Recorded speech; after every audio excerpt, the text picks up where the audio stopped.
तुम सुख दुख को समान मानकर हानि और लाभ का विचार किए बिना यदि तुम ये युद्ध करोगे पार्थ, तो तुम पाप के भोगी नहीं बनोगे। इसी को कर्मयोग कहते हैं। जो सांख्य योग का ज्ञान प्राप्त कर लेता है, जो ये जान लेता है कि आत्मा ही शरीर है,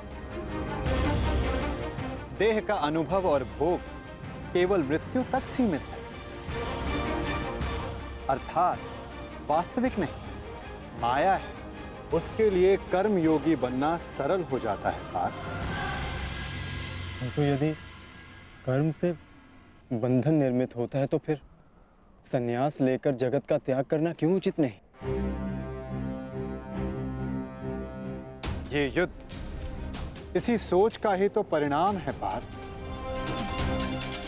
तनिक विचार करो, जब सत्व गुण से भरे अधर्म को जानने वाले लोग कर्म का त्याग करते हैं,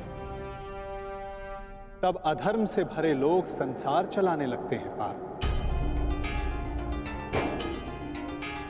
यदि महामहिम भीष्म ने संसार का त्याग ना किया होता तो आज संसार में अधर्म इतना नहीं बढ़ता पार्थ।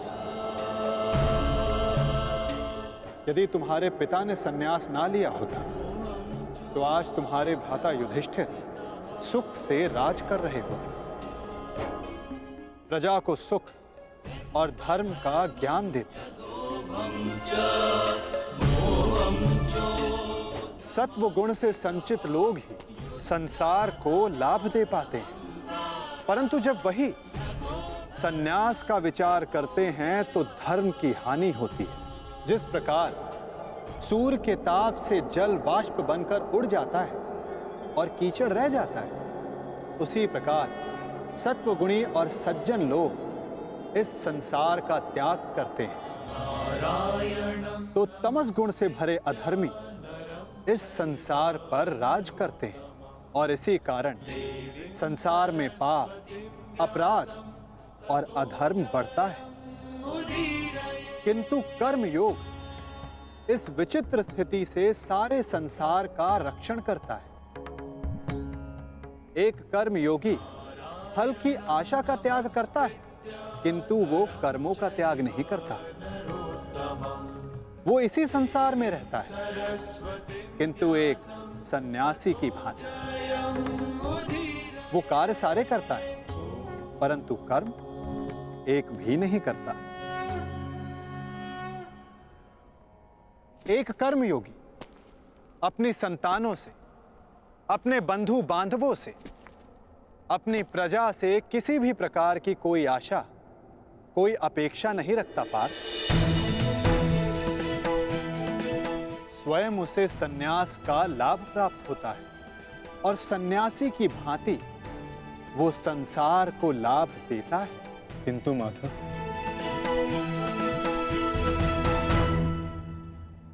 मनुष्य अपनी संतानों को सुखी रखने के लिए परिश्रम करता है, वो अपनी संतानों से अपेक्षा कैसे ना रखे माधव?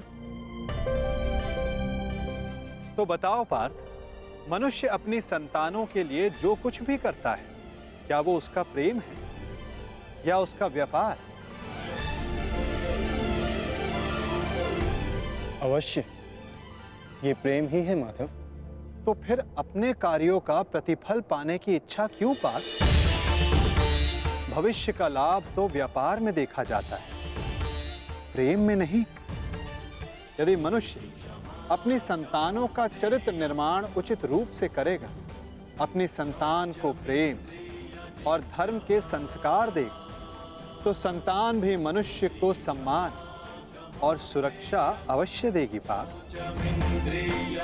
संतानों का निर्णय, स्वजनों का व्यवहार उनके कर्म है।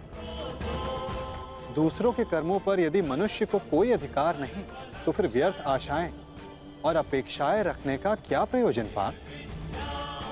यदि गहन विचार करोगे तो तुरंत ही जान पाओगे, जीवन में ऐसा कोई कार्य नहीं जिसके साथ आशा या अपेक्षा जोड़ना अनिवार्य हो।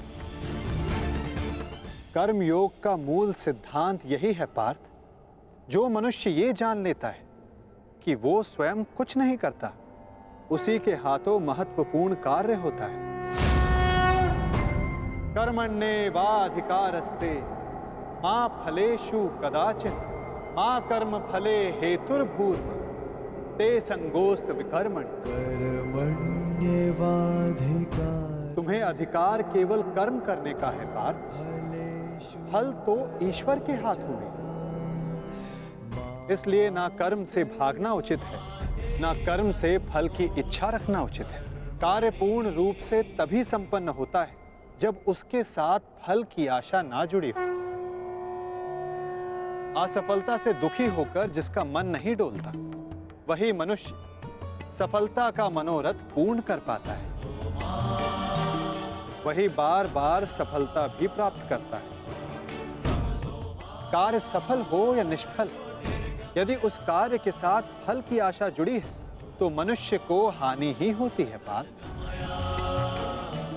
ध्यायतो विषयाम पुंसः संगस्तेषुपजायते संगात संजायते कामा कामात् क्रोधोऽभिजायते क्रोधात् भवति सम्मोहः सम्मोहात् स्मृति विभ्रमः स्मृति ब्रह्मशात् बुद्धिनाशः बुद्धिनाशत प्रणश्यति। फल की आशा कामना है और कामना का स्वभाव है कि वो कभी भी पूर्ण रूप से संतुष्ट नहीं हो सकती। असंतोष कारण होता है क्रोध के जन्म, और इसी क्रोध से अहंकार और मोह जन्म लेता है। यदि सद्ज्ञान पाने की इच्छा ना हो तो सद्ज्ञान पाने की बुद्धि कहां से आएगी? और बुद्धि के जाने पर अनुचित प्रकार के कार्य होने लगते हैं। अनुचित कार्य करने वाला अपराधी होता है और अपराधी दंड का पात्र होता है, समाज में तिरस्कार का पात्र होता है। अपनी बुद्धि को स्थिर करो, स्वयं को आत्मा जानो, सारे मिथ्या बंधनों को तोड़ दो, फल की आशा का त्याग करके कर्म करते रहो। परंतु स्थिर प्रज्ञा होने का मार्ग क्या है माता? सांख्य योग पार्थ। सांख्य योग के कारण मनुष्य सदैव परमात्मा का निरंतर स्मरण करता है। परमात्मा के निरंतर स्मरण से उसके हृदय में समर्पण का भाव जागृत होता है और उसे ही भक्ति कहते हैं पार्थ। भक्ति से मनुष्य को सत्य और असत्य का ज्ञान प्राप्त होता है और उस ज्ञान से मनुष्य को परमात्मा के दर्शन होते हैं। जो परमात्मा के दर्शन कर लेता है वो वास्तव में कर्मयोगी बनता है। वो जन्मों के फेरों से छूटकर, उससे मुक्त होकर मोक्ष को प्राप्त करता है। सभी आत्माओं का अंतिम लक्ष्य वही है और धर्म का अंतिम चरण भी वही है पार्थ।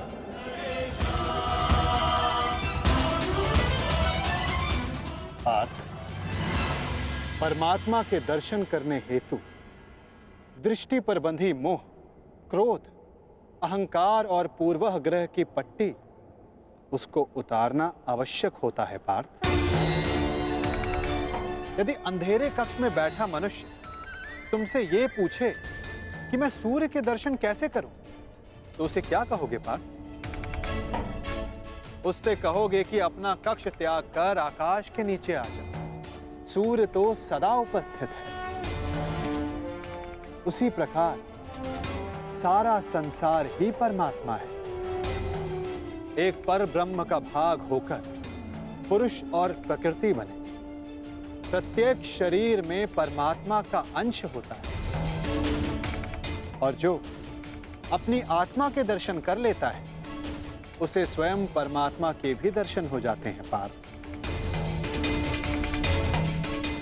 जिस प्रकार नमक के एक कण का स्वाद सारे सागर के स्वाद से भिन्न नहीं होता, उसी प्रकार आत्मा का दर्शन परमात्मा के दर्शन से भिन्न नहीं होता पार्थ।